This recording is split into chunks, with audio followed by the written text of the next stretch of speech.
All right, here we go. Um, I hope I am live. It looks like it. So, first we have our sacred fire that we shall burn in Hestia's honor, and then we shall make a libation to the muse. Sing, goddess, of a good, bountiful, and successful stream, may you take this baby Yoda, as a valuable sacrifice. He's done. Baby Yoda's out. So, we're going to pick up where we left off, which is um, in the sea next to the Battle of Thermopylae. Let me change this sound, put this down a little bit, take this. All right. So, at the same time as the Battle of Thermopylae, which is a terrestrial land battle for the choke point that will lead Xerxes and his army down into Greece, there's a simultaneous battle going on uh, in the naval choke point north of Euboea. Let me actually see if I can show you a quick map. Um, let's see.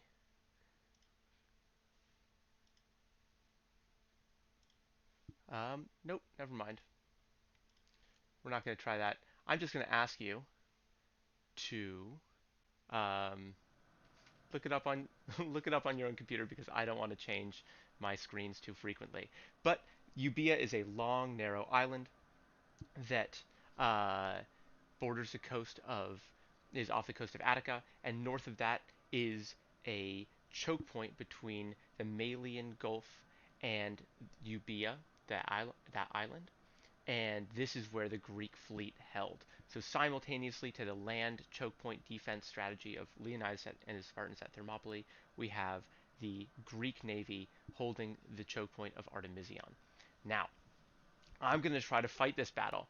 I'm really bad at naval battles in this game, but I think we can do something.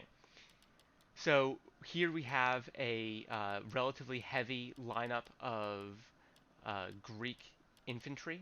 These can board with shields and spears, but they are typically going to be ramming ships. Then we have two slingers, and then we have these lighter, less good ships over here, which kind of reflects the fact that the Greeks are not a seafaring, or they're not heavily um, naval in their tradition. And Athens, especially, is only a few years into a naval experiment where they have just built their navy in the last 3 years leading up to this invasion. Over here, we have the lighter Persian ships. Now, these guys look to be peltasts, so they are going to be throwing spears. But for the most part, these are going to be lighter ships, but they have more of them. And so what happened during this... Hello, Yippee Skippy. Thanks for joining. So what happened during this battle is the Greek line was far outnumbered. And so Herodotus, our resident historian for this battle, talks about how the Greeks fanned out with their sterns touching and their prows facing out. So we're going to be facing a force that's about twice as large, and we're going to try using Herodotus' strategy. So it's going to take a little bit to set up, but you'll see what I'm talking about here, where we have the beaks out. Remember, let's zoom in here real quick. So these triremes should have 3 banks of oars. These look to only have 2. Shh, don't tell anyone. So these are biremes, apparently. That's disappointing. But they have these beaks that are going to pierce the other boats. And so we're going to try to get some broadsides going on. If you're able to fight or hit your enemy full on the side, you can oftentimes sink their ship right out from under them. That is a definite disappointment, though, about the biremes versus triremes. And if I do this for the Battle of Salamis, I will try to make sure that the Greek ships I have are all truly triremes and better. So the difference between the Persian and the Greek navies at this time was that the Greeks were using somewhat heavier ships. The Persians relied more on hitting ships from afar with arrows or slings. You can tell that I'm not doing nearly as good of a job as these rowers would. Let's see. And so we're going to see here, while the Persian navy does have several range ships, it's mostly going to be a battle of ramming. And we're going to see how I do. I am not typically a streamer who is good at narrating my gameplay, but this is indeed what most people stream for. This is a combat, so get ready for a pretty sad attempt at combat. Where's my general? Oh, my general's all the way in the back. Okay, he's going to be reinforcement. And let's see how this goes. So here's the battle. We have a much smaller line. I tried to get something that's kind of similar to what Euboea is going to look like. You could imagine Euboea is this land to the south, and this is, say, the Malian Gulf, and then you'd have Thermopylae back here. Let's just imagine the Persian fleet. Are they coming towards us? They are coming towards us. Oh boy. So I might speed it up a little bit, get them closer to me. But full disclosure, I'm probably going to slow down this battle when it happens because, look, I'm a history teacher. Fighting sea battles is not my day job. I'm not super good at it. But we can see how this is helpful against ramming, right? So these are already pointing towards the sides of these boats. Assault ships reporting. This is going to be... Ready, men. Yes, Commander. Nope. Orders understood. So let's see how they go in. Okay. Here we go. I'm slowing it down. I want to ram. And we're going to row hard. Uh-oh. And this guy's coming at me. I might get hit right here. Oh, I got him. And then we're going to board this guy. Oh, geez. I was not paying attention. And this is why my name's not Themistocles. Gonna try to get this guy here. I've not been able to get mesh boarding, but I think what's going to have to happen is that these guys are going to hit they're going to hit these guys on the side, on the flank, and then we're going to sail around behind them and hit them as they scrum up against my center lines. This guy's really going in. I think I'm going to use my... I've got this guy in the back. We're going to get on some ramming speed. Are we going to be able to get him? Zoom in close. Boom. Perfect. We love that. I think that guy's going down to the bottom of the drink. These guys, we're going to ram them. I think he can actually get a good ram. Go back to normal speed for a second. General, by your orders. Oh man, these guys have broken through my line actually. I should be very careful about that. When we ram them straight on, it's not going to be as effective. Ships at your command. General. And this guy, let's see what my general can do as we sail out to the flanks. Here, this is not going to be good. I think this guy is going to hit these hillmen. They are trying to board my archers, which is not going to be good because my archers are terrible at melee combat. Yes, Commander. Uh-oh. Am I being boarded? Oh, and I just hit my own ship? I hate when that happens. Let's get some row hard going, and let's hit them right in the side. I think this is going to work. Please don't get caught. Did you get caught? You definitely got caught on something. So there's probably like some spars or some like we got a bunch of like flotsam and jetsam going on. Ooh, I just heard a big crunch and I wasn't paying attention. That probably means my fleet got owned. Commander, by your command. Ships ready. And this is why I'm going back to I'm going back to slow speed because my God, I cannot see all of these ships going on. This guy, this lazy. This is why we don't like democratic boats or the Athenian navy, because they're all like, I have a vote, and I want galley slaves who are just like, you know, like ramming speed. You got the drums pumping, and you know, like you've got your death metal going, and you know, it's a good time. Whereas these Athenians, they don't want to row too hard because they have the vote and you can't trust them. Okay, this is problematic. Now, I just want to put it out there that that the Greeks retreated from this battle, so I am supposed to lose. Just full disclosure, not necessarily lose, but I'm not necessarily supposed to win. Oh, this is going to be bad. Oh, yikes. I hope that wasn't too hard. It looked like a gentle little love tap with the beak. We've got 132 versus 54. Okay, so that's... these guys are getting boarded, and... yeah, there's nothing to do. I think that we're probably going to lose that one. But these guys might be able to ram. Oh, no, I am definitely... this is really too bad. Any viewers are going to watch their history teacher getting spanked on camera. Yikes, this is not good. No.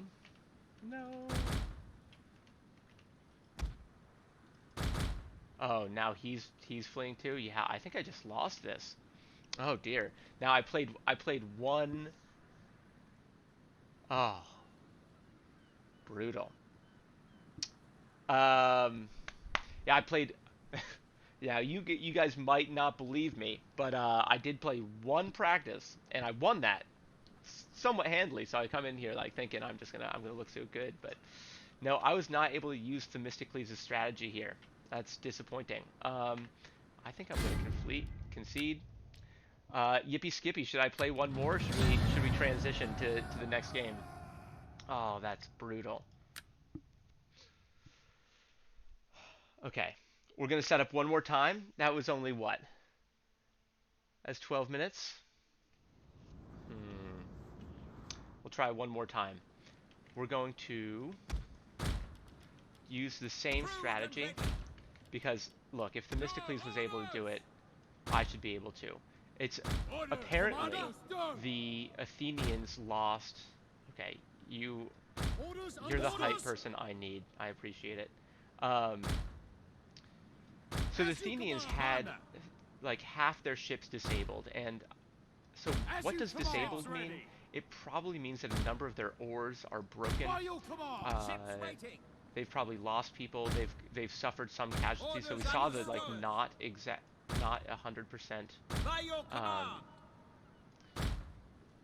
The hits by the ram that were not like perfectly positioned.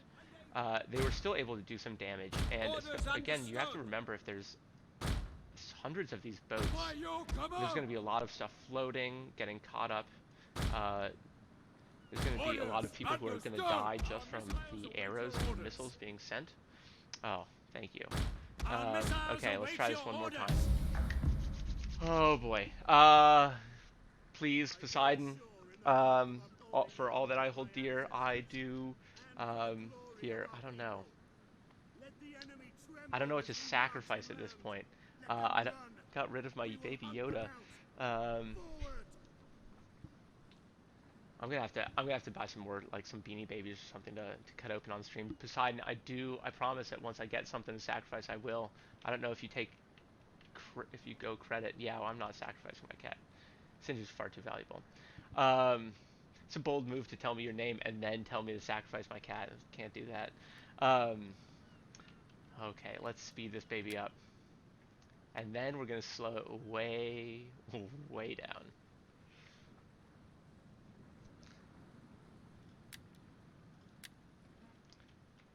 And then... so I'm still not entirely sure what I should do with these guys in the front. I think... Ready, man? Yeah, let's ram... We await your command. Oh no, this guy did not... and this is why. So these guys...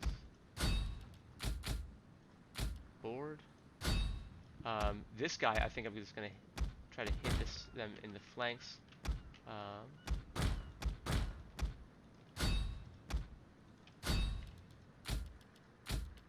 Towards these guys. Yeah, it's so compact. It's so tight, and they're really just coming right in there. Yikes. That is absolutely brutal. Let's... Oh man, did that just crushed me. Did we see that? That's humiliating. You can't put that on the screen. I'm supposed to, it's the sacrifice of blinds. Oh no, is that another ship? Dude, I am so bad at these naval battles. I better get my act together by Salamis. Look at this. I'm not able to handle any amount of this. This is pretty miserable. I'm gonna be honest. This is even worse than the first time I did this. Well, that's a disappointment. We want to ram these guys. I think one of the problems I'm having is that the ram option is not the first one. Yeah, I'll make as many excuses as I can for why I'm bad at naval combat. Oh god, just get out of here, you stupid hillmen. Oh my god, what's happening here? How dare they just come so close into my formation? It's quite miserable. Oh, jeez. Oh, and now my guys are getting fouled up. So the Persians, historically, because they had, way probably double the fleet size, they were the ones getting fouled up. But as you can see, because the AI is so significantly better than I am, they are able to path their ships around each other, whereas I'm just like, I'm completely, hopelessly lost. Oh no. Don't place them all so close, you're right. So maybe next time, there probably will be no next time, let's be real. I think this is enough for me to know that I should never do this again. Why was this not given the ramming option? Yeah, maybe the half circle should be wider. A little further on the flank to speed your flanking action. See, that's some good tips right there. Okay, can I get this guy around? Just get one good ram. Oh, jeez, they're getting... Okay, guys. In the next week, we're going to learn about the Battle of Salamis. And I'm going to have to get my act together before that happens, because this is not acceptable. This is not what's going to save the Greek fleet.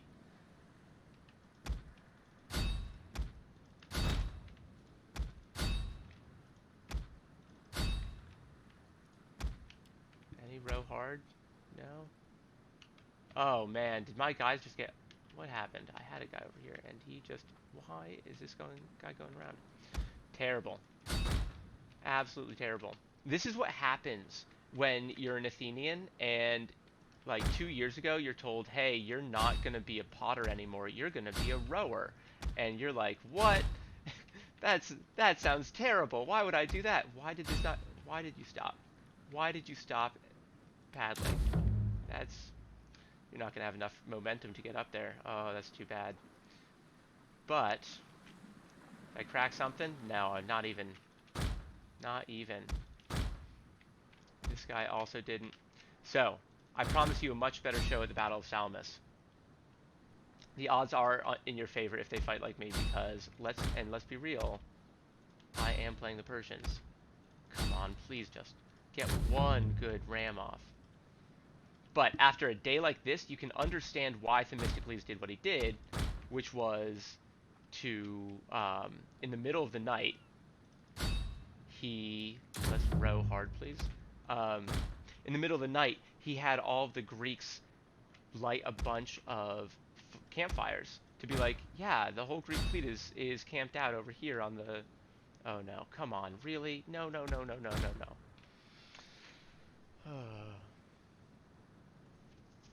Yeah, so you can tell that this is like the third naval battle I've ever really done, which will get better. growth mindset, right? We gotta start somewhere. I'm starting terribly, um, but it this just gives everyone some room to expect better from me next time, right? I don't want to start you off with a victory because otherwise, you know, you'd come to expect it. Now, oh wow, this is just you poor Greeks, dude. And these guys are either gonna be have their throats cut or they're gonna be sold into like Central Asian slavery. Oh, what a sad ram. That like didn't do much. Back up. Oh no, no, no. This is what happens when you're not paying full attention. Um, my poor guys, they're all drowning. All right. Well, this is definitely a lost cause, and my poor Greeks. Yeah, you deserve that. At this point, I'm just like I'm disappointed.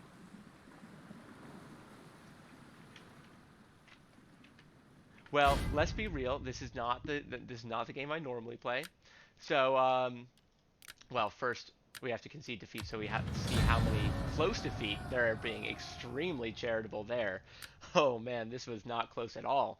Um, yeah, I lost twice as many people of them, and we're out. Yeah, we're gonna hang our head in shame. So in reality, the Battle of Artemision was a little closer than that. Um, let's now change this back to the normal uh, Assassin's Creed Odyssey. And yeah, let's retreat. That was that was terrible. But look, if there's anything I try to teach in my classes, it's that failure is good for you. Then well, okay, it helps you grow. Now let's be real. At um, let's be real. At the at the moment that we're talking about in Greek history, when the Persians are invading with their army that drinks the rivers dry and causes dust storms and earthquakes with their marching, failure isn't really an option. So I guess hopefully the Greek rowers would have felt a little more compunction to get the job done versus what we just demonstrated. But I obviously didn't feel the zest and the pep in my step. So I'm gonna take some some OG Beggy uh, pro tips. Yeah, and by next week, next Sunday is probably gonna be the Battle of Salamis. I'm gonna try to do a little better. So anyway, as I mentioned, we have the where are we starting? I think we'll actually start here. So we're going to go back to the hot gates of Thermopylae. This is where we ended last time. This is going to be the scene of the first real Greek on Persian violence. Got our Spartan dude. We're just going to ride once more through the hot gates. And so this is the staging ground once again, where the Persian army would have mustered in order to fight the Greeks. Here are the hot springs that are flowing out of the mountain. We have a nice little ruin, and over here is going to be where Artemision was. So we can see there, this island in front of us is Euboea, what I was talking about, and this is going to be the Malian Gulf. So if we look at the map is a little out of proportion, but the Artemision was between the top of this island and here, this Gulf of Melis, and that's where the Greek fleet just posted up and was slightly more successful than I was. So once again, Thermopylae, we can see the goat path up here. This is where the 10,000 immortals marched. They surprised the Phocians, the local hoplites up here. The Phocians, they basically just ran and formed up. They were going to make a valiant last stand, but then the immortals just bypassed them. The immortals being those 10,000 elite Persian soldiers who acted kind of like the king's bodyguard. And they eventually made it all the way down these mountains and then circled behind them. And so on that third day of Thermopylae, the Greek forces there were racing this way south to escape back to their homeland. and to fight another day while the 300 Spartans under Leonidas, the Thespians, and when the sub's coming? Good question. I think I'm close to 50. I think I'm close to 50 followers, which means would mean I'm an affiliate.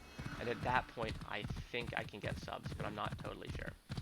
So we're going to look through Phokis. Phokis is the local territory. I actually did this last week on my stream that ended up not even... was there a moose? A moose is supposed to only be from... this is probably an elk. Yeah, this is an elk. But moose are from North America. So here is a burned out watchtower. Got a temple of Apollo. Ooh. Actually, let's definitely do that. So Herodotus talks about this. And so Phokis is the local land of Thermopylae. These are the people who came to Leonidas' aid. And they were at frequent war. Oh, my horse is going to die. Oh, God. Get off. Trying not to break any knees here. If I have to put my horse down, that'd be very sad. But, so, after the defeat of Thermopylae, Xerxes marched his army through Phokis, and he was being led by the Thessalians. So the Thessalians are the people from up here, and they had been at war with Phokis for a very long time. And in the preceding generation, the Thessalians were invading with... haha, I wonder if that's ever going to happen. So the Phocians had provoked the Thessalians, and the Thessalians have all this cavalry, so the Thessalians are riding in with their horses, and the Phocians dig this big trench and fill it with empty wine vases, so the clay pots. They cover it with dirt, and as the Thessalian cavalry ride over it, they break through, and the horses all are shattering their legs essentially in this deep trench filled with shattering clay. And so that really pissed off the Thessalians. So the Thessalians joined with Xerxes, and they led him as a guide through Phokis. And so his army, Xerxes' army, sends off a contingent to burn through most of this territory. This is what Herodotus writes. The barbarians, guided by the Thessalians, overran the entire country of Phokis, and in every place they set foot, they cut down or devastated with fire all that was there, sending both cities and sanctuaries up in flame. This temple of Apollo is one of those sanctuaries that Herodotus writes as being destroyed in the conflagrations of the Persians. So here we have, this is going to be the central... These people are all chanted. That's pretty cool. This is going to be an altar where they might make sacrifices. They might leave things. Here we have, look at this. This is actually pretty cool. Apollo being the god of music, poetry, etc. There's a bunch of musical instruments. There are some precious objects in sacrifice. Here are a bunch of amphorae. They might contain precious metals, coins, jewelry, etc. that were given to the god. Let's see what else is in here. This looks to be... Oh, this is Orcomanos? Really? This isn't... Oh, wow. I'm sorry. I'm in Beyocean. So I actually went a little off the beaten path. But this is Orcomanos. This is the first area where Xerxes enters Beyocean. So what I'm actually going to do, I'm going to backtrack real quick. I wish I knew what they were chanting. We're going to go through Phokis, and they have some really cool examples of Greek economics. So we're going to look at the production of olive oil in Phokis, and this is, we're going to see what Xerxes and his army was burning down and destroying. So at this point, right after the Battle of Thermopylae, the rest of Greece is kind of freed up, and this is, I think, where we began today. Greece is freed up because they had been celebrating the Carnea in Laconia, which is where Sparta is, and the Olympia, which we all know that's where the Olympics are. And so this both kept a lot of the Greeks occupied, even though like this giant army is bearing down on them, ready to destroy their way of life and enslave them. They're like, no, but we still have to pray to the gods and compete naked in gymnastics. So at this point, the Olympia is ending, and Xerxes and his whole crew are told about this. And Xerxes asks, "Hey, what is the prize that Olympians win for being the victors of all Greece?" And they were, and he's told it's a laurel leaf or a laurel crown. So this is like a branch folded around itself, and you put it on your head. And Ποιος someone's εμέ just like, περιπέζει. "Yo, Mardonius," who's the guy who's really been agitating for a conquest of Greece. He's one of the main Persian generals. The guy's like, "Good gracious, Mardonius, you're leading us against people who compete not for money but for excellence. What is wrong with us? Like, this is not going to end well." And also, like, they're so poor. What do we have to gain from this? What do we have to gain from this conquest of these poor people who can't even afford to give their victors a lot of money? So this is a Phocian town. You can see some cool. We've seen some of the wealthier houses. We've seen the statue. This is a town called Kira, and here's a small shrine. Here's what's going to be a, you can tell that this is going to be more of a cult shrine. This is not a major deity. There's just food being left out. This is actually probably maybe even a harvest god, right? There's a lot of food, some scrolls, incense being burned. So just like a little bit of a rural cult shrine on the outskirts of town. Beautiful architecture here. Let's see where I want to go. I'm gonna head east through this area. So just on the other side of town. There we go. Alright, let's grab my horse, and we're gonna be rude. This is kind of like, this is bad traffic manners in the ancient world. This is everything I hate about modern car infrastructure, is you have this really nice pedestrian-friendly Greek polis, little city-state. Oh, look at that cool, that very old olive tree. And then you've got some guy gonna ride his horse right through the middle of the agora. Right, so this is the trade. Oh, sorry, is this your stall? My bad. It's like Grand Theft Auto, except on horse. I wish there was violence in this educational version. Did I say that out loud? I'm sorry. You saw Zeus. Yeah, so there's the freezes in this game are frequently repeated. Sorry, Kyrians, or whatever the demonym is for people from Kira. Can we? Oh, look at this big boy. Cool big amphora. What I love about that is that you see the archaeological research that they did, because those amphorae are not going to exist anymore in this day and age. Actually, let's get back on this horse, because they're going to have shattered.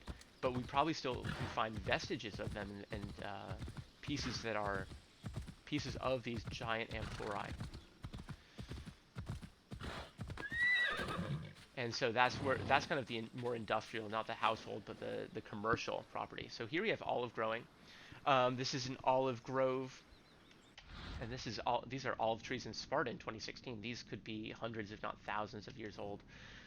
Olive production was an important feature of the ancient Greek agrarian economy. Both olives and olive oil were used on many significant occasions. Olive trees generally only produce a crop every other year, and production is very variable from harvest to harvest. This unpredictability was a reason against farmers becoming exclusive olive producers, so mixed farming remained the norm. Planting olive trees was one of the most important means of increasing the productivity of land and its long-term value. It allowed landowners to create usable farmland from slopes and other marginal land that would otherwise have been left for grazing. While an olive tree might produce a small return after 8 to 10 years, it may take 20 or 30 years to come into full production, but olive trees live a very long time. If a landowner planted olives on his land, it was for his children and his grandchildren that would harvest. It was his children and grandchildren who would harvest the fruit. So this is a huge development after the Dark Age, and you have the repopulation of Greek lands. As the population expands, there is increasing pressure to to farm marginal land, the slopes of the hills and the mountains, and olives can be grown there. And there's this development of something called the oikos, which is the family unit, and a family property that's going to remain in one family for generation after generation, rather than what happened beforehand, which is when the aristocrats get too wealthy, they own all the land and rent it out to peasants. Here we have a reason to invest in land because you expect your children and grandchildren to inherit it. And so you can have olive trees that fruit after 30 years, and it's worth it. And so this is where you start to see a Greek uh, move up the value add chain rather than being like most peasant farmers throughout agricultural history who produce grain and calories that they consume. The Greeks begin through their marginal land and their proximity to the sea, they begin to specialize in economics that can be traded in a market. So Greeks are not producing all the calories that they need. They're producing, say, olive oil or grapes or wine, etc., or cheese to trade with other people, and they're going to have a much more varied diet because they're trading with a lot of different people who specialize. Their grain is going to come from, say, Euboea, or Athens began to trade much more with the Black Sea region. So once we've harvested these olives, let's see, where the harvest, I think this is going to be, I hope that this is the harvest. Let's see, yes. Four methods were used to harvest olives. Picking the fallen fruits on the ground was the easiest and could be sufficient to meet the needs of a small household. But you don't want just the ones that land on the ground. You want the whole tree, because we are humans and we are greedy. Another method was to have men shake the branches while others collected the olives in wide baskets. So I had to do this fall at a friend's house. We got into ladders, and it was a bunch of 60-year-olds, and then they're like, "Oh, the young kids can totally get on these rickety ladders and shake these trees really hard." And it's really tough work. It takes a lot to pull them out. Hand picking was preferable for preserves since it did not damage the fruits, but it's a long process. This is the version we ended up doing. A less labor-intensive method was to beat the branches with long sticks to make the olives fall onto the ground or onto pieces of cloth. However, this method damaged the branches, and a rough beating could hinder the following year's production. So I feel kind of bad because, yeah, I ended up grabbing a rake and just like beating the hell out of the tree because the olives were really stuck on there.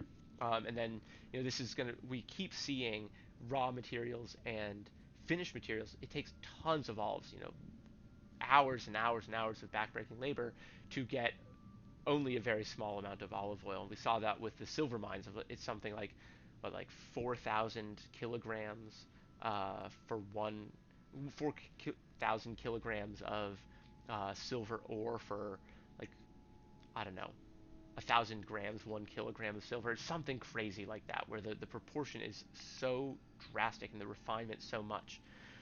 Olives were a widespread and traditional food staple, often consumed with bread and onions. They could be bought in almost every city from street peddlers. So last time I went through this whole area of focus, and then it turned out at the very end that my stream didn't work at all. I ended up like eating my feelings, my sadness, and I got the olive oil that we harvested. I got some cheese. I grilled some onions, and I got a good hearty hunk of bread from the farmer's market. Is It really hit the spot and helped me feel better after wasting an hour and a half of my time. So here's the extraction process. To do extract olive oil, olives were soaked and fermented in baskets or vats for 10 days. This softened their skin and made their oil more fluid, but also more bitter. An alternative was to wash the olives in boiling water before crushing them. The olives were then squashed and ground. Small amounts could be ground in a stone mortar, but larger quantities had to be trod on in vats by men wearing wooden clogs, or in a rotary mill, a stone bowl in which one or two rotating milled stones were activated by human or animal power. And if I was better at switching between the screens, I would of course bring up that classic clip from like 2003 of the woman grape stomping in the grape stomping competition, and she falls over and makes a horrible animalistic sound of ultimate suffering. Yeah, it's pretty brutal. Anyway, so that's one thing for the peasants, but then of course we can create a press, and that's going to be far more efficient. The usual press featured a heavy wooden beam anchored at one end and stone weights attached to the other end. The beam acted as a lever to increase the pressure exerted on the fruits. So here we have This is this lever, and this is the men pulling it down. The crushed olives were placed in fiber or cloth containers, which were stacked on top of each other on the press bed. After a first pressing, boiling water was poured to ease the flow of oil, and the olives were pressed again. So the first pressing that's that extra virgin, where they haven't been pressed before. This process was repeated for a third pressing. The resulting product was a mixture of water, olive juice, and oil collected at the press bed. After it had settled in a container, the oil floated to the surface and was separated from the water. This had to be done swiftly to prevent dregs from fermenting and altering the taste. So let's take a look. One of my favorite things about this game is is looking at these people doing doing their economic work. So here they're pushing down, got all these people, but I saw them last time. Is anyone gonna hang off of it? Yeah, look at this, just pulling down. God bless Ubisoft for like actually getting deep into the. It's cool to see. It's funny to see both these people doing it simultaneously, the same thing. But good on Ubisoft for including this little economic moment. Um, it's not important to the larger political story how to press olives, but they spent some time. Look at this. These are the collection of olives being picked from the grove, and here are the presses. We can see um, right there they have a collection right into the amphora. And so these are the super big ones. These large presses have a winch, and let's see, and here are these large amphorae where they are going to be, the olive oil is going to be collected and then redistributed. All right, so now let's travel east, and we're going to head to Orcomenos, where we were before. In fact, let's just fast travel to that Temple of Apollo.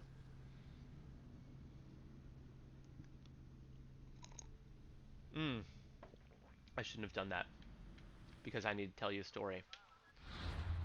So I'm gonna tell you a story as we go east from Phokis.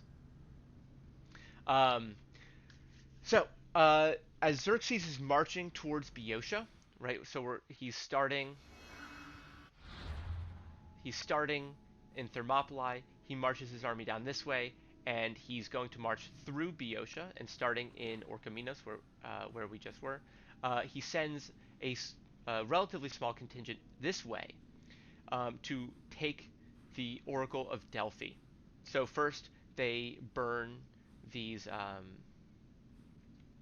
First they burn that temple of Apollo that we looked at, but then they are heading towards the Oracle of Delphi, who I think we can actually see on the opposite side of the canyon. So if we're looking northwards, that is, I think, where the Temple of Apollo is.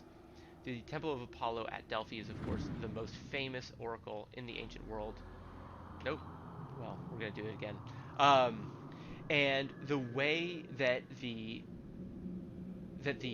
oracle or the sanctuary of Delphi looks is that you have a bunch of very small Greek-looking temples. So let's take a look. Yes, so this is Delphi. Um, so you have all these Greek temples. This big one that you can see here is the Temple of Apollo, where the Pythia is sitting in the back, huffing vapors from the earth and spitting prophecies in tongues. But around here, you'll see, once we get to the other side, you'll see all of these smaller treasuries. We're going to go here in a couple weeks after we finish the second Persian invasion. But in all of these treasuries, city-states have left huge offerings. So this is where gold and silver treasures, artifacts, sculptures are laid to rest to honor the god and try to get a good omen from him. Now, it does make you wonder, Apollo is not, as far as I know, not controlling the fates. He's just telling you what's happening. The fates, he has no control over. So I don't know why it's important to bribe the god, but I guess it just makes everyone feel better. And Xerxes had heard of the famous king Croesus. He had given just oodles and oodles of money and treasure to the Oracle of Apollo. And so Xerxes wanted to steal all of this treasure. So he sent a large contingent of his army to come storm this. And so the people in Delphi, for once, have to turn to their own oracle, this world famous oracle, and ask, what do we do? And they say, the god responds with, I'm quite capable of taking care of my own treasury, thank you very much. And as Herodotus writes, just as the barbarians approached near the sanctuary of Athena Polios, so that's this one right here, uh, thunderbolts out of the heavens struck down among them and from Parnassus. So this is Mount Parnassus. Two peaks broke away, and and falling upon them with a deafening crash and overwhelming many of them out of the sanctuary, the Delphians then fall upon this Persian invasion force and rout them. And they, upon having gods strike the mountaintops and send boulders crashing at them, are like, okay, let's get the hell out of here. We're super not down for this. Now, I gotta say, if this is true, which let's be real, it probably isn't, but if it were, and you've got these you've got this invasion force ready to desecrate the most important shrine in the ancient Greek world, and they get just blown to bits by a thunderbolt out of the blue that then sends boulders collapsing onto them. You can count me a believer in the Greek gods. That truly. So here we are in Phokis. We're right next to Delphi, of course. Delphi is founded for a couple reasons. The first, it's in a place called the Omphalos. So the Omphalos means it's in the center of the world, and to measure this, I guess Zeus was getting frisky and sciencey one time, and he sent two birds out to circle the world, and then where they met up was ostensibly where the center of the world was. Does that math check out? I don't really know. I don't get ancient scientific methods. Maybe one of the birds was faster, who knows? But they say, this is the Omphalos. Yeah, we're going to check out the skeleton. So the other reason that the Oracle of Delphi is here is because this is the place that the snake Python was killed. So Python is a giant snake. This is the skeleton that we're going to see. And Apollo killed it with a bunch of arrows, and thus we have the Pythia is the name of the priestess. So check out this skeleton. Pretty cool, right? We're going to take a look at its skull in a little bit.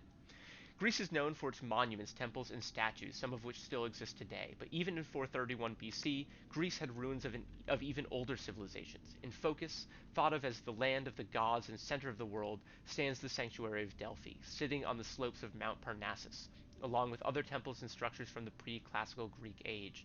While drawing on real-life examples, historical research, plus popular culture in the form of movies and comics, the art team also had to construct some monuments from nothing but myth, and to give life to these magnificent structures. And here's the concept art for this temple with Python in it. Let's take a closer look. We've got some early archaeologists digging, or maybe they're just destroying the ruins to take these stones back and make their house out of them. A lot of ruins were cannibalized for just that reason. Look at this. It's like a quarry, except the stone's already carved and cut. Amazing. Except for us later generations, it makes me really, really butthurt. So, here is Python. Look at this. So one of the possibilities that happened here is that the Greeks found a giant T-Rex skull, and they're like, what the F is this? And rather than be like, oh, it's a dinosaur, because they don't know what dinosaurs are, they say, oh, it's a Tyrannosaurus Rex, which is Latin for terrible lizard, or yeah, and then dinosaur also is Greek for something terrifying. Anyway, they're like, yeah, terrifying lizard, that checks out, and they then put that into their myth, and we'll see that a number of occasions. The other one that I've mentioned before on stream is how a woolly mammoth skull, if found, looks a lot like a cyclops, because it's got a big hole in the middle for a trunk, and then very small eye holes on the side. So if you're looking at this skull, you're like, oh my god, this thing has a giant eye hole, but only one. Thus, cyclops. And I mean, I get it. That's one way to make sense of things. Oh, we're gonna see another big carving too. So we have the Persians they're invading, and after they have destroyed all of Phokis, they've set the land on fire, they start marching towards Boeotia. And if you remember, the Thebans, there had been 1,000 Thebans who had joined Leonidas at Thermopylae. Those 1,000 were chosen because it was very likely that they were political enemies of the ruling oligarchy of Thebes. So they were, and the ruling oligarchy this time was thinking, hey, I think it's probably a good idea to join the Persians. Right? The Thebans had not killed any Persian messengers. They had not transgressed against the Persians. They thought, and so they're like, let's just ally with these guys. They're obviously going to win. Their empire stretches the entire continent of Asia. So yeah, duh. Let's join them. Let's kill Athens, our hated enemy. And oh, come on, you can do this. Wow, this guy's so good. Oh my god. Come on. What am I climbing on? Check this out. Climbing on a giant Titan statue. And so as we make our way into Thebes, we're going to pass by a number of places that turn to the Persian side, and they Medize. And this is going to happen tomorrow. Well, should I make it through Thermopylae in class, I'm definitely going to try to Medize Boeotia, because the Thebans happen to be allies of mine. So, what is this? Let's find out where this marker is. This is a Titan. He's one of 2 Titans I know of whose punishment was an eternal eternal damnation in Tartarus. This guy is having his liver pecked out every day by 2 vultures. The other one I know is Prometheus, who, ooh, look at that, who gave humans fire. Shouts out, we love Prometheus. That was a huge win for humans. And in punishment, Zeus is like, this is way too much power to give humans. Zeus had him in Tartarus have his liver bitten out, and then it regrow every night, so that he suffered just as much every day. You're right, it's not real. Although it's cool to have that art in the world, right? It would have been created by, it must have, if you saw it, like the Temple of the Snake, was quite overgrown and destroyed, so it would probably date back to the Dark Age. But the Dark Age, they didn't have the same architecture that we've seen. The architecture there was very much the kind of classical Greek style with the columns, the marble columns. So no, it's anachronistic, not real. So here we are in the city of Orcomanos. This is going to play an important role. As you can see, it's on this lake. The lake is called, I'm forgetting. That's really disappointing. But let's check out what this discovery site is. Lake Kopais. And so this is one of the reasons that Boeotia is the most fertile region and one of the most populous regions in Greece. It's a decently flat plain, relative to Greece as a whole. And it's got a large lake with irrigation. I do hope that we can take this road around here and check out if they have any irrigation. But in the meantime, let's take a look at this city.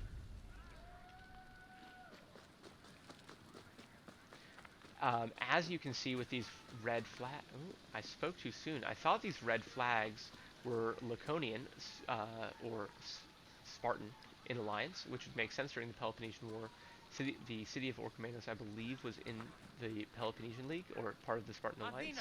But this looks to be Orcomanos' own insignia. A stater struck by Orcomanos depicting shield on obverse and an amphora on the reverse. Let's take a look. The city of Orcomanos in Boeotia has origins going back to the Neolithic period. That's the Stone Age. Discovered in the 19th century, it was excavated by Heinrich Schliemann, the same person who discovered and searched for the cities of Troy, Mycenae, and Tiryns. So this guy went to the most important places of the ancient world. Troy, of course, Trojan War, Mycenae, which is where Agamemnon's from, Tiryn, I'm not sure why. But he uh, was a little reckless, to say the least. He dynamited Troy to get to the level. So there's like, Troy was a city that was burned around, say, 1200 BC, and in the Bronze Age collapse. And so there are 3,000 years between Heinrich Schliemann and Troy of the Trojan War of the Iliad, and he just like dynamited through them, which is kind of really obnoxious, to say the least. And then he goes to Agamemnon, and he actually fabricates a bunch of treasure that he didn't actually dig up there. I mean, he found some cool stuff in Mycenae, but then he also had stuff made in like Vienna by a goldsmith, and then he passed it off as a forgery. So, not the greatest dude, all things considered, but he was pushing archaeology forward and kind of like founding it. The excavations left few details.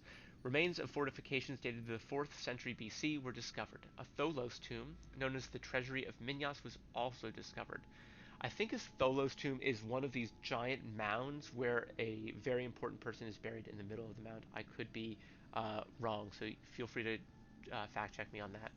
The possible remains of a Mycenaean palace on the flank of the Acropolis would have been found just above the spring of the Charites. Fragments of paintings also have been found in the vast architectural complex between the 9th century church and theater. Clues suggest that the church, one of the oldest in Greece, was built on the remnants of the Charites temple, which is something that frequently happened. As Europe switched from a pagan to a Christian religion, the temples were often repurposed, or they were just demolished due to the heathenism and paganism and like worries of heresy. The remains of a theater also dating back to the 4th century are still visible today. And here we've seen this before. This is a Beyocean shield, so rather than the aspis or the hoplon that's totally round that we've seen before in phalanx combat, this enables stabbing through the shield, so it actually gives decent protection and allows for some extra maneuverability um, with a sword or a spear. So it looks like this design, that Beotian shield, is the symbol of Orcomanos. Now that stater, that coin, was from about 100 years after the history that we are learning currently of the Persian invasion. Here is a guy fighting a snake. This could be Apollo fighting Python, maybe, but Apollo's supposed to be sniping that guy with an arrow. Or this could be Alcoon, who was uh, a seer in Troy. He was warning about the Greek fleet and their um, subterfuge of the Trojan horse. Sorry, I was blanking on that. Most famous of all siege tactics. And then Poseidon sent some serpents to kill him and his sons. And there's a famous carving of him in the Vatican where he and his sons are combating snakes. Here's a cool hoplite. Uh, he's got this called a um, copus, and so you can see the sword is pushed forward. It's got more of an axe or a chopping action to it, so it can chop through things much better than the sword can, so that it's not two-sided, but it does have extra heft in the swing, so it's got more momentum because there's more weight at the end. Here's another temple in Orcomenos, and I think we're going to head on soon. I do want to get to Athens tomorrow in class. Let's see. Well, we should get through. Let's get through Boeotia, and if tomorrow, I'm hoping that students have done a bit of the reading so they know what kind of discussion was going on in Athens at this time. So the Athenian fleet has retreated because of their humiliating loss, slash they actually did okay, but my humiliating loss. They retreated back here down to Attica, and they beached themselves either in the port of the Piraeus in here. They had a fleet of about 200 ships, and then they met up with a few other ships that had been holding down here.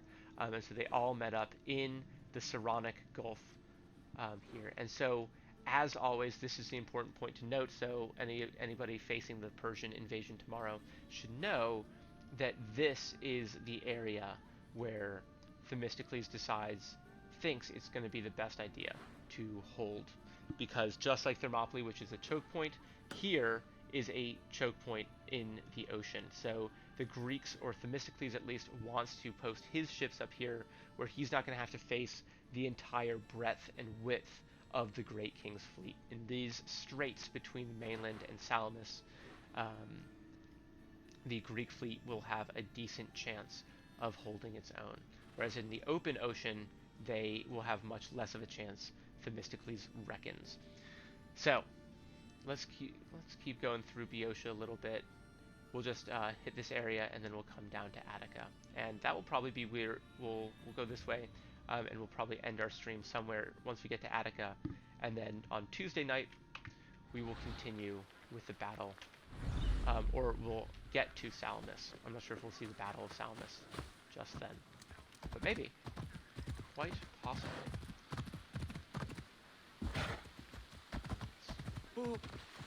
Just knocking people over. Here is, can anyone tell who this, this might be Hestia, actually. People are really upset.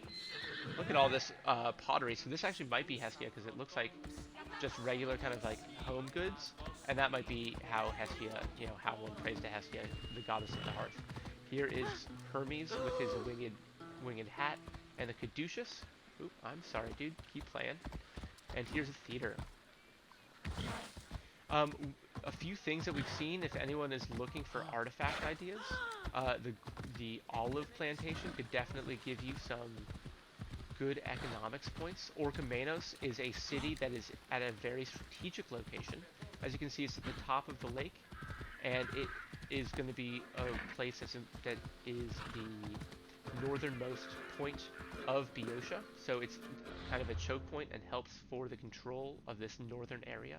So if you're looking for allies in our class, oh, there you are, Hestia. If you're looking for allies in class, you could write about Orcomenos, gods and fish. So it sounds like we have a bit of a soundtrack going on in the background. Here's a stater of Poseidonia showing Poseidon. The main god of the sea was Poseidon. There were temples dedicated to him in many coastal cities such as Cape Sunion, south of Athens. Fish, like other animals, were offered as sacrifices for the gods. A painting described by Athenos showed Poseidon offering a tuna to Zeus just before he gave birth to Athena. Wow. So, hey Zeus, it sounds like you've got a terrible headache. Here, what could be better than this freshly caught tuna? Wow, what a good bro Poseidon is. In order to get a good tuna harvest, so tuna is both a deep sea fish in the Pacific, but also one of the best fish to catch in the Mediterranean, you need to sacrifice eels to Poseidon. And maybe ask me how eels come about. If I'm stumbling for things to talk about as we make our way through Boeotia, ask me about the provenance of eels, please. I'll give you extra credit. Fish were also used in divination. The Lycians, for example, practiced ichthyomancy. Oh my god, I'm so excited. Meat was dropped into a special sinkhole to attract fish, and depending on which species were attracted, the response from the god was determined. Oh my god, that's so cool. So imagine like a house on stilts, and you've got like a trapdoor in the middle of your house, because, why not? And then you open the trapdoor and you drop in meat, and the fish that come tell you what's going to happen. Okay, students who are here, if you remind me tomorrow, let's take a class trip to the aquarium and let's practice some ichthyomancy. TAs, let's figure out what kind of fish we should mean what. We'll basically create a magic 8-ball from the aquarium fish. Oh, that's so cool. I'm so down for that. Any excuse to bring my favorite class in line with my favorite feature of the school. Let's see, where are we trying to go? We're just going to loop around this northern part. We're going to take this high road.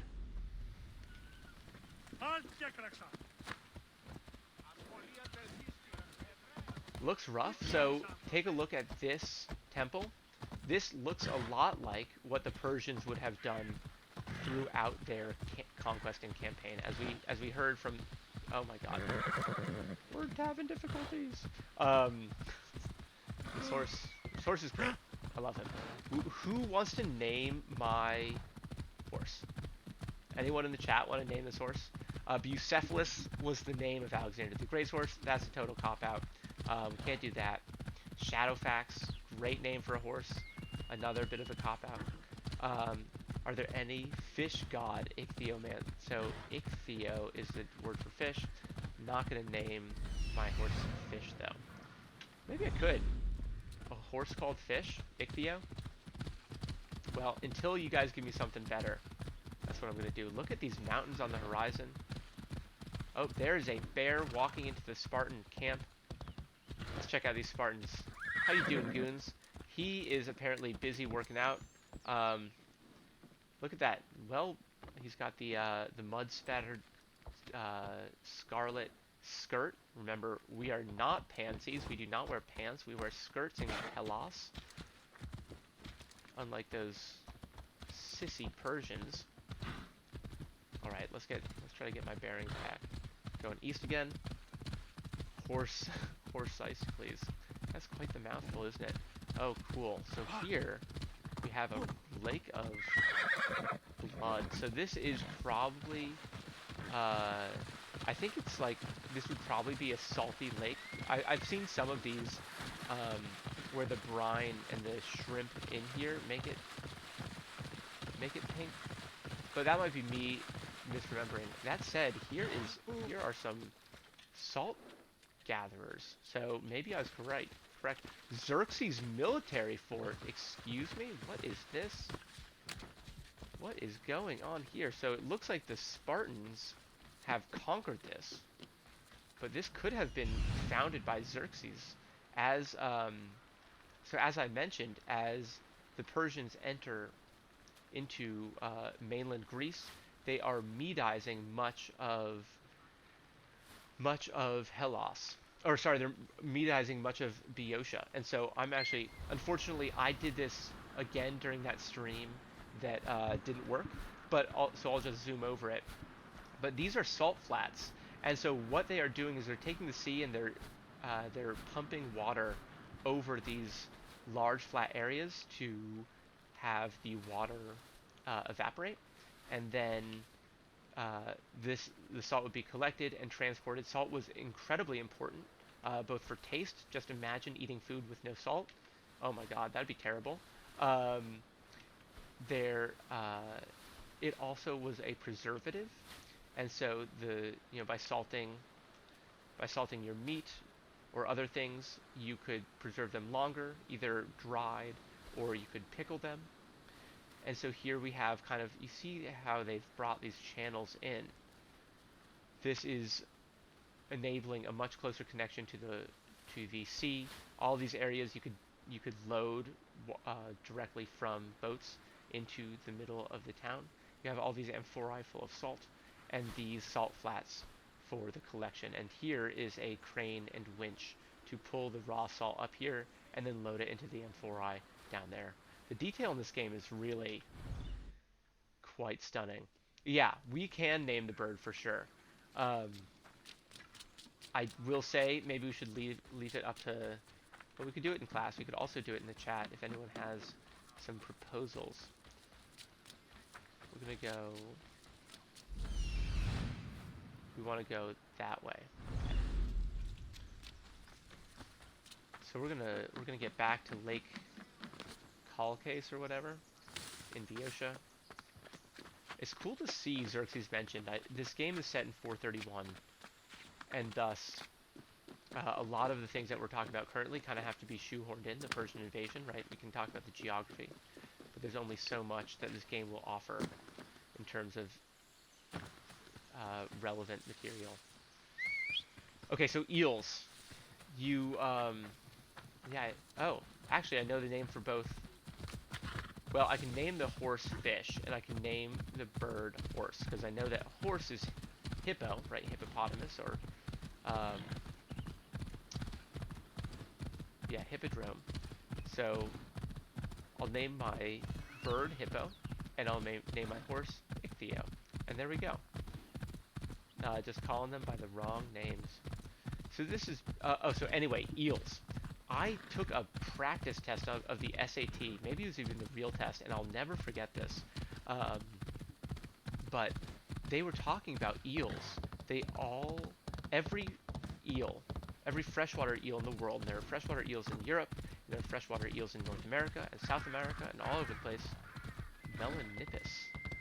Okay, extra credit to whoever can tell me who Melanippus is, and you can do this either now or in class.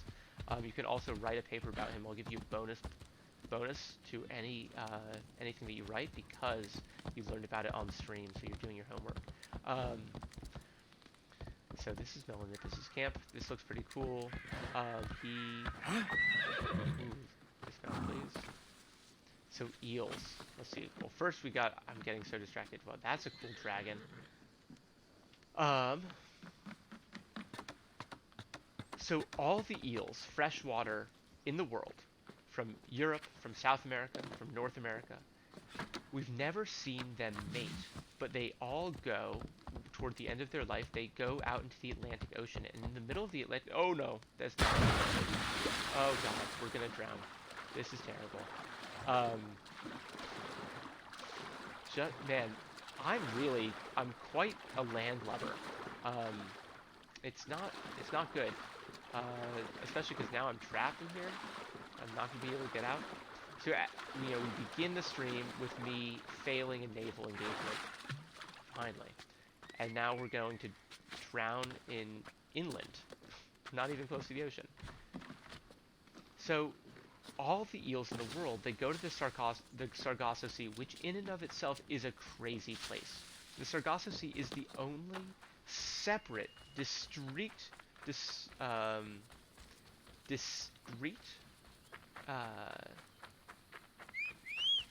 body, like sea, that's surrounded by other sea.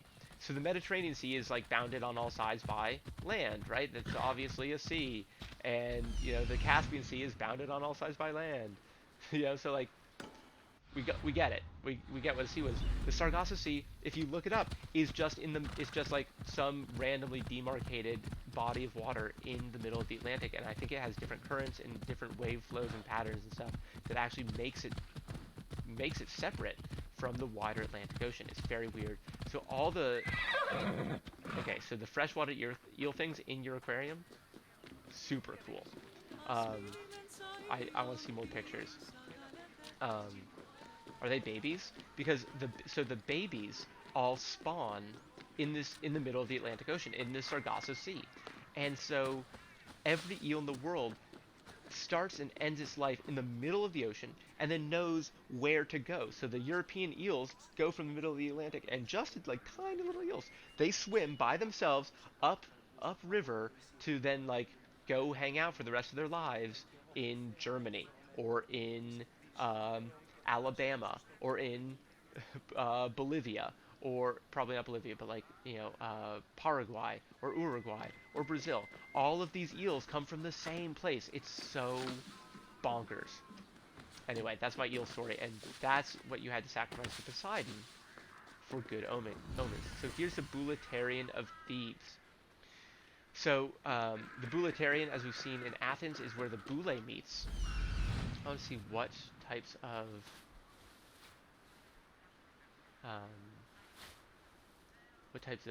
points of interest we have. Here's the Acropolis. They call this the Cadmea.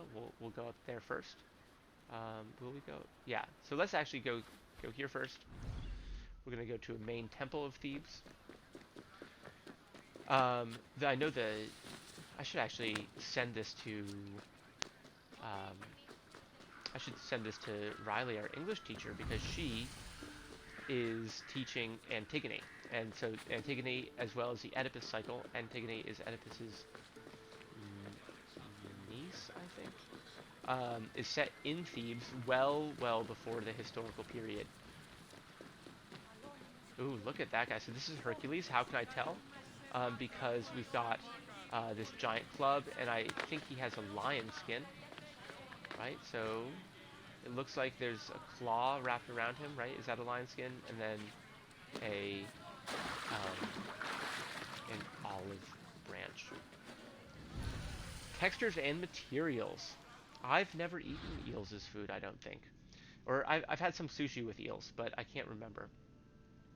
Assassin's Creed Odyssey's focus on the details is what really takes the game to the next level in terms of immersion. I'm glad they're telling me this. No, I totally agree. The sheer variety of textures that make up the layered background to the cities and landscapes are what give the locations their character and quality. The art and development team are constantly pushing the boundaries, aiming for bigger, better, and higher quality than ever before. Thank you for the stream, or for the follow. The textures here are a fraction of what appears in the game. The simplest white stone blocks are not plain, but richly detailed with grains and imperfections. The colorful tiles and murals speak to the craftsmanship of Greece itself, giving history and life to each wall and column. So we've seen a number of these on the sides of temples inside. These are really pretty amazing. So this is some vegetation texture. I don't remember seeing this. This looks kind of early geometric period, so like 800 BC and before. This is what we see more during the classical period. Here are some great friezes. These look like the Elgin marbles of around the Acropolis, but you'll have carvings of marble areas. So these are the textures, and let's go check out the Cadmea. So first off, can we tell? So once again, we have this. I guess what this is not the symbol of Orcomanos, but it's a symbol of the Beyocean League. So like the Peloponnesian League, which is an alliance of Greek city-states in the Peloponnesus. Oh, here's Athena. The Beotian League is a loose confederation of cities in Boeotia. Now, unlike Sparta, which was able to really dominate the Peloponnesus for hundreds of years, Thebes was not nearly so lucky. They were the most populous and most powerful of the Beotian polis, but they could not subjugate them. They could not rule over them for any length of time. And so the Beotian League sometimes works, sometimes doesn't. I think during the Peloponnesian War, when this is set, the Beotian League was headed by Thebes and had everyone allied to Sparta. That said, there were still Beotian polis that did not subscribe to the Beotian League. Plataea is going to be one, and it will meet a grisly end because of its allegiance to Athens and the Delian League. Yet its inability, like the rest of the Delian League, to, it's not an inability, but it's not being an island. So this is the Acropolis of Thebes. Here we go. So Plataea is between Athens, Thebes, and the Isthmus of Corinth. We will see it a little later. Maybe we actually might go to it at the end of the Persian Wars. So here is, I think, Plataea. And so Plataea here is between Thebes, which is the major important city in Boeotia, Attica, down here with Athens, and the Peloponnesian Peninsula. So because Plataea and Megara are here, they have two of the most strategic locations in all of Greece, which is one reason that all of the battles end up happening there. There are a number of locations throughout history where it seems like a battle's happening there every 100 years or so, and it's typically because it's at the confluence of a number of transportation routes, and it's there that it's most easy for the armies to find themselves and meet in battle. Beautiful water feature. Oh man, I'm loving Thebes. Here we have a dope warrior, rug merchant, textile merchant. The Beyocean banner. So I think I was right. The Beyocean Shield from the obverse of a stater of Thebes. The Beotian banner naturally depicts the Beocean Shield, which was the main type of coinage of Thebes and later of the Beotian Confederation. The Beotian Confederation really comes into its own, I think, during the Peloponnesian War and afterwards. After the Peloponnesian War, Sparta actually comes to dominate Thebes in a pretty brutal fashion. Thebes ends up overthrowing Sparta and does so by joining the Beotian Confederacy together. All the Beotian polis unite under a Theban banner, and but it's not an empire style. It's much more of a league, and it's really the Thebans do a good job of keeping it relatively equal between all the member polis. The shield is the most important weapon of defense.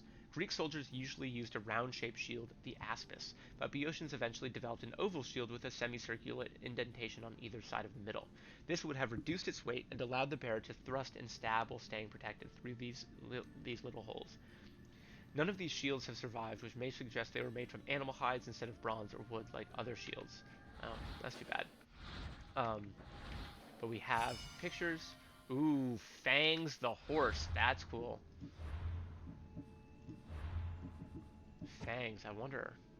80 discovery sites. Let's go. We're doing pretty well. Pegasus eventually? Wow, that. And Abraxas on horseback. Oh, man. I cannot wait. These are pretty cool. A unicorn? What do I need? More tours. Okay. Those look pretty cool. Let's check it out. We're gonna continue. Yeah, let's hit up this spot, and then we may head down to Attica and finish off. I should make, yeah, so I'll go there and then I'll head as far. I'll try to get to this altar of Zeus. Next time I'll round the Cape of Sunion and come back up to Athens. We'll do some more port side, some Piraeus side places here, and we'll definitely check out Salamis. What's up, Fangs? Do you have Fangs? Does not look like it. Oh my god. Dude, Fangs is slow. You guys... He's big. He's like a warhorse, but...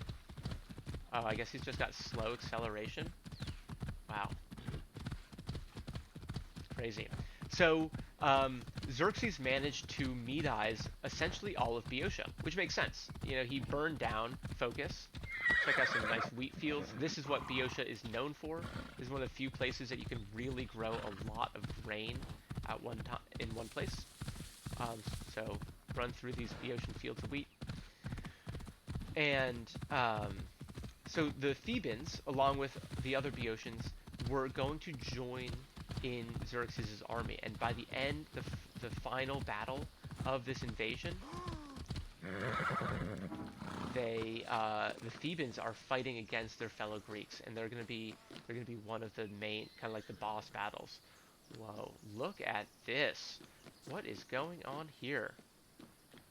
So we got like river, mountain, tree, Jewish star. Here, oh, this is a Sphinx. Oh, cool. Okay, so I think this is definitely a cool place in Assassin's Creed Odyssey. The Sphinx. Cool. So Oedipus, of course, has to face the Sphinx on his way into Thebes. In Greek mythology, the Sphinx was a creature with the face of a human, the wings of a bird, and the body of a lion. The Assassin's Creed Odyssey team have melded more than one mythological creature into their Sphinx, adding element of the mythological chimera. So that's probably the snake tail. Like the tail end, oh, in the head of the snake head. Yep, should have just waited. The Sphinx offers a different challenge to the hero, explains Thierry Dansereau. You cannot defeat her by force, instead you must answer her riddle.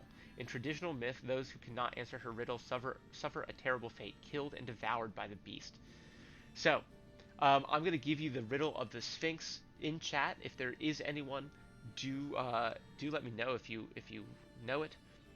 What has 4 feet in the morning, 2 feet in the afternoon, and 3, damn it, legs in the evening? Yes, it's the man. So with crawling, walking, and then using a cane in their old age. And so this is the Sphinx outside of Thebes.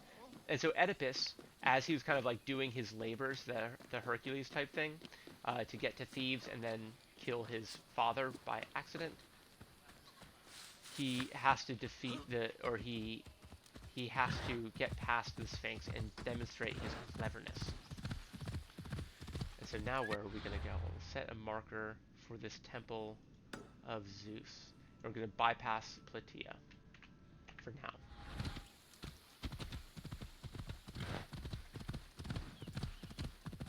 So here's another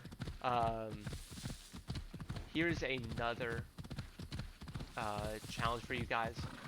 If you want to submit riddles of the Sphinx, if you want to create riddles and then pose them to the class, I think maybe what we could do is, like, before a battle, you can challenge a riddle that I or TA check over and make sure. Oh man, okay, Fang, I'm sorry, you are far too slow. We got places to be.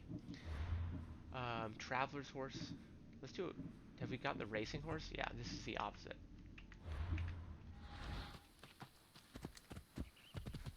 Oh yeah, here we go. It actually doesn't seem as fast. Was my traveler's horse the fastest we've seen so far? Um,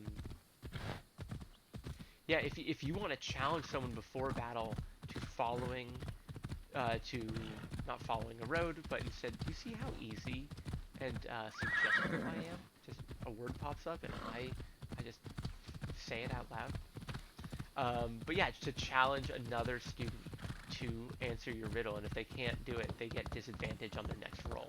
That could be pretty fun. I'm sure the people watching right now have are clever enough to come up with some interesting riddles. If I hold Z, I'm following the road. We love that. Let's see if this is going to take us where we need to go. So we're heading southeast into Attica. We see this burned temple. Black. Uh-oh. What is black and white and red all over? I've heard this ending in so many bad ways. Wow, look at this. So this is a burned out temple. Looks like Xerxes and the Persians got to it. And it looks like there's Athena in front of a zebra getting stabbed. Yeah, that's a newspaper. A bloody newspaper. Or a newspaper that's been painted on. Let's see. So, as the Persian army is marching south, the Greeks are meeting in Attica, off the coast of Salamis, to decide where to go. Uh-oh. Do we want to go this way? No, we don't. So, no, horse. Let's turn back. And let's just make sure that's correct. Yes, it is correct. And then we're going to follow this path down here. So the Greeks were meeting, and a lot of the Peloponnesians, the Corinthians and other people, are advocating that, hey, let's pull back and defend the Isthmus of Corinth. This is going to be another choke point. It's going to be another place where we can hold the Greeks, or we can hold the Persians at bay. And this is being headed up by Adamantos of Corinth. And so Adamantos says, it's going to be much better for us. We can fight in a combined. We can fight with the combined strength of our navy and our army at the same time. And Themistocles is very much opposed to this. He sees this as deadly to the Greek defense force, which is relying on the Pan-Hellenic sentiment of the Greeks as to join together. If the Greeks show themselves to prefer some over the others and leaving some out to dry, then the alliance is going to fall apart. And so this is what Leonidas was worried about at Thermopylae when they saw the advance. A lot of people were like, yo, we should retreat. We should hold up at the Isthmus of Corinth. This is terrifying. And Leonidas knows that if they abandon, Hestia, genius level. That's good. But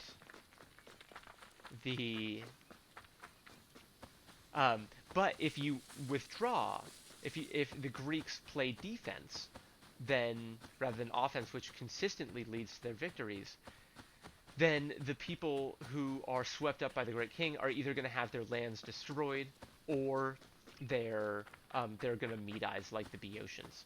So what I'm talking about, the Persians at this point have gotten through Boeotia. They're coming into Attica, and the Peloponnesians want to hold up right here, and that's going to leave out all, Megara. It's going to leave out the Athenians. It's going to leave out a lot of these islanders, the people of Aegina, etc.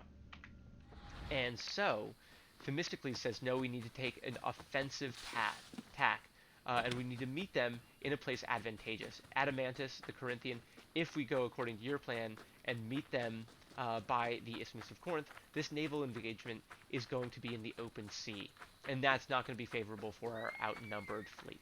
Instead, we should meet them in the Straits of Salamis, which they end up doing. And one way that they are able to convince the Greeks to do this is that Themistocles, who's leading the Athenian fleet, which is the largest and best part of the Greek fleet, says, hey, we're abandoning Athens.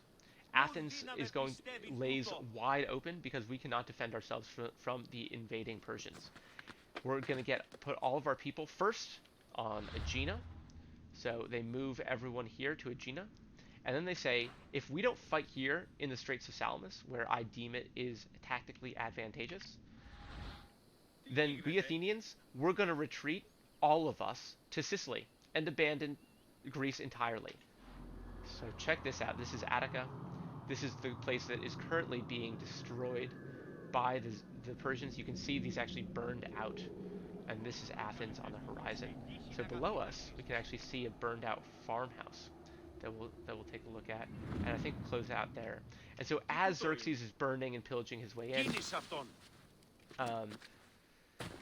the Greeks are deciding where to hold. And Themistocles ends up convincing them to, he's convinced the Athenians to pull everyone back and retreat out of Athens, and put all their women and children onto the island of Aegina, or the island of Salamis. It might be spread between the two.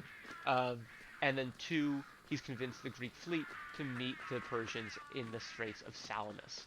And he's got some tricks up his sleeve because he is a devotee of Athena and a wily Athenian. So maybe this is bad taste to bring a torch into a burned house. Sorry to give you PTSD house. But, here's a grain silo. And this is where I think I will end our stream. So, if you have any questions, please let me know in the chat or in class tomorrow. If you write your questions down for this counts as the questions for your homework. Anyway, thank you guys so much for tuning in to the stream. I will see you on Tuesday for the Cape of Sunion and the Battle of Salamis. All right. I will see most of you tomorrow in school. Thank you so much. I hope you learned something.